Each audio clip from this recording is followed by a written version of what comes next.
it's the Insane Gamers, and I'm back again with another Pokemon 5th Generation Wi-Fi battle. And today I'm fighting LucasPKThunder, because he had a new 5th Gen team, and he wanted to test it out against me. So, yeah, this battle is in ×4, because it was so stally, and so back and forth for the longest time. I thought that if it was in ×2, it would just be too much. So he leads with this thing. I know it's sturdy, so I'm just going to go ahead and hit it with a Leaf Storm. Maybe he'll switch, maybe he won't. I don't know. So anyway, cast that Berry Explosion. That's not going to finish off Tangrowth, because Tangrowth is such a tank. It's a tank growth. Get it? Okay, anyhow. Goes into a Spider, and the Bug Buzz is obvious, so I'm just going to go into my Probopass to resist that. And Probopass is basically a beast. You guys already know this, so I don't have to explain that. But anyway, up go the Stealth Rocks. Basically, you know, that's what Probopass does. So in comes this Landlos, and knowing he's going to EQ, I'll just go back into my Tangrowth, take both of his attacks. I'm surprised I took that U-turn that well. And he switches out into this thing, while I just Giga Drain to get some health back. This Tangrowth, by the way, is regeneration, so it gets basically a third of its health back every time it switches it out, making it a very annoying wall. So in comes the Kecleon, and I don't know what he's going to do. I thought maybe he'd Toxic or something, so I just go back into Nose. And here's where the battle gets so stally and just going back and forth. It's just annoying.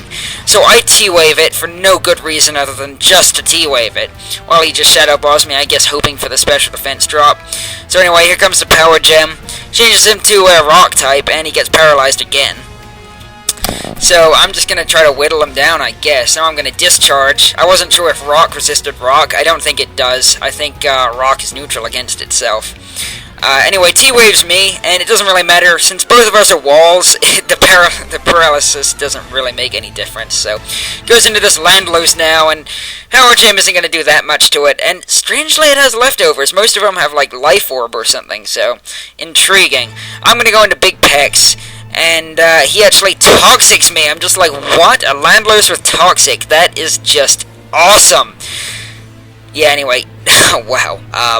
That was a freaking window popping up because I clicked the wrong thing. So, yeah, he's apparently a Toxic stalling Landlos of all things. Trust Kevin to do something crazy like that. So, my Big Pex is poisoned now, which sucks because this thing is just such an uber wall, and it basically stinks to have it poisoned. So he goes into this thing as I knock off, get rid of its leftovers, which is nice, so it's not going to get that constant recovery. So I'm just going to switch back to my Nose now, because I know it can't hurt me at all. Anyway, he T-bolts, and that's not going to do anything. I mean, Probopass, for its minimal EVs and its defenses, it can take a lot of hits. So I Thunder Wave, thinking maybe he won't go to this Landlos, just to, you know, do something, but, you know, it's just, look at this, it's back and forth. This battle is going nowhere. We're going around in circles, we're doing absolutely nothing. So I'm going to Roost now, predicting his Protect, and I'm thinking to myself, okay, one of us has to die in order to get this battle going. Like, either my Pex or his Kecleon, one of us has to die. That's just how it has to be. In order to get this battle moving, one of us has to. So I'm just going to Roost, he's going to switch out back to the Kecleon, as I Toxic. So now, what am I going to do? You should know by now, I'm going to go right back into Probopass, because, you know, it's just the best option. So yeah, going around and around and around and around like a freaking carousel, and it's just, we're not going anywhere. So I'm going to try to kill him now, and he lives with 1 hit point. And I'm just like, jeez. So now I'm paralyzed, and he gets a T-Bolt off.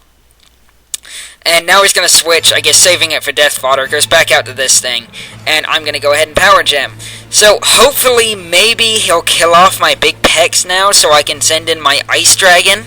You know, hopefully, maybe. I hope, maybe, hopefully. So yeah, he U-turns. And, goes into the Zap Spider, so I'm like, oh, thank the Jesus, he's gonna kill me! About frickin' darn time he killed me. So yeah, he gets a crit and finishes me off. Thank you. So now I can send in my Noob Time. I know he specs because he likes to copy my sets, because he's Kevin. and he's going to switch out, go into this thing as Death Fodder. I don't really care because, wow, look at Skype popping up there. I don't really care because whatever he sends in isn't going to one-hit KO me. I'm bulky. Sends in an Arcanine, which I can just outspeed and kill with a Draco Meteor, so, I don't know if that was a speed tie. I think it was, because he said he was jolly, so if it was, I won. Since in this thing, I can easily outspeed that if it's bulky. I do. Kill it with a Frozen World. Quad weak to ice there. So now he's going to send in his Zap Spider, and I'm pretty sure it can't one-hit KO me with anything. So he goes for Thunder, I guess, thinking maybe I'd switch to Probopass. But anyway, I go for the Frozen World and lower his speed, so now I can just kill him off with an Ice Beam. And he's only got one Pokemon left, so this Ice Dragon basically just swept his entire team, which is nice. Unfortunately, you still see 2 minutes left in the battle, so you know this is going to be a long freaking match here.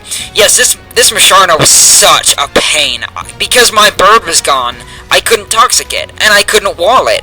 So I had to sort of, work around its moves. Anyway, Probopass, like a tank, lives a +1 quad effective HP fighting. Because he's just such a tank, and I get paralyzed. It didn't really matter. I mean, I was only going for a power gem or something, so I wouldn't have done anything anyway. Going to High Hydroma now. I'm going to see how much a U-turn does. It doesn't do enough. I would have liked it to do at least half, but it doesn't do enough. So, I'm going to go into Noob Time thinking maybe he'll Calm Mind. But he's Psychics, and that's going to kill me, which, kind of sucks, because how can I be a noob if I don't have a Noob Time on my team? So go back into High Hydroma now, and I'm going to U-turn again, because, crit? No crit? Ah, you suck. So, go back into Vine with me. Yeah, you can see how this is annoying, right? It's annoying Moonlights, and I'm like, oh my Jesus, this is going to be a pain. So, my option now is try to get a poison on it with Sludge Bomb, and he's just going to spam Moonlight here. So I'm trying to get a poison on it, and I finally do, which is great. So now I cancel out his leftovers. Unfortunately, he has synchronized, but, whatever. If this thing dies, I can just send in my High Hydroma. So he's going to start spamming Calm Mind now, and that kind of sucks because, this Musharna is going to be a beast, and I can't really kill it. Now, High Hydroma could probably finish it off if it was at 2/3, and Actually, I probably could have finished this battle a long time ago, but, I wasn't confident that I could kill. So, knowing he's going to Moonlight or Calm Mind again, I go into Mega Marill, thinking maybe I could get an attack off and get a crit or something. I was thinking maybe a Mystery Sword would do a lot. And then I thought, well, let's try Hydro Pump. It does nothing, and I'm like, oh my god, this Musharna is such an annoying tankly tank. So anyway, I'm finally going to be able to send in High Hydroma here and finish it off with a Flare Blitz. So, good game, Kevin. It was really close. That Musharna was a pain in my High Hydroma butt. But, anyway, you're getting better at 5th gen. You're just not good enough to beat me because I'm awesome. So, I will see you guys next time with another 5th generation battle.